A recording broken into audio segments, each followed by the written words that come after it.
गांव की है, जहां रहने वाले लोगों के लिए बड़ी सड़क से गुजरती थी और ट्रेन का स्टेशन भी था।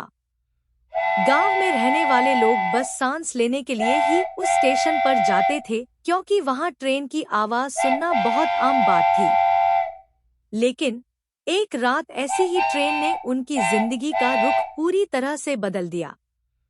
वह रात का समय था जब गांव के लोगों ने बस खाना खाने के बाद अपने घरों की ओर रुख किया। एक नौजवान लड़का, राज, जो इस गांव में अपने परिवार के साथ रहता था, ने ट्रेन की आवाज सुनी। वह उत्सुकता से उस ओर देखने लगा और देखा कि एक पुरानी ट्रेन स्टेशन की ओर आ रही है। ट्रेन थी बहुत पुरानी और डरावनी लग रही थी, लेकिन इस बात से भी ज्यादा अजीब उसकी आवाज थी। वह ट्रेन बार बार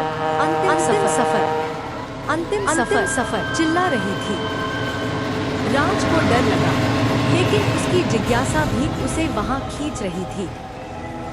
ट्रेन आगे बढ़ती चली जा रही थी और वह नजदीक आ गई। राज ने देखा कि ट्रेन के अंदर कुछ लोग थे जिनकी सूरतें विकट थी। वे चिल्ला रहे थे, अंतिम सफर।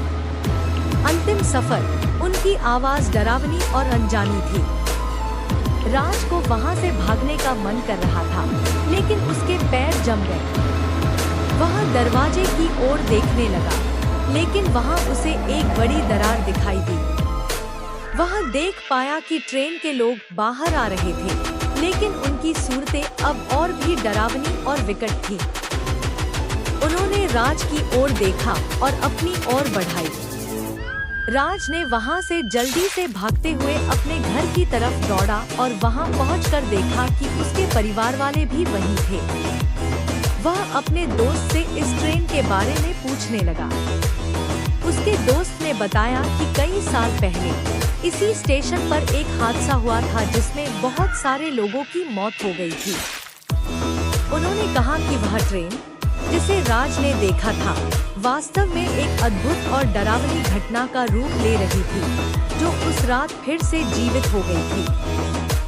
ट्रेन का कहना था कि यह उनका अंतिम सफर है। राज ने वह रात की घटना कभी भूला नहीं और उसने विश्वास किया कि कभी-कभी हकीकत और असलियता उसके सबसे अद्वितीय रहस्यों में छिपी होती है।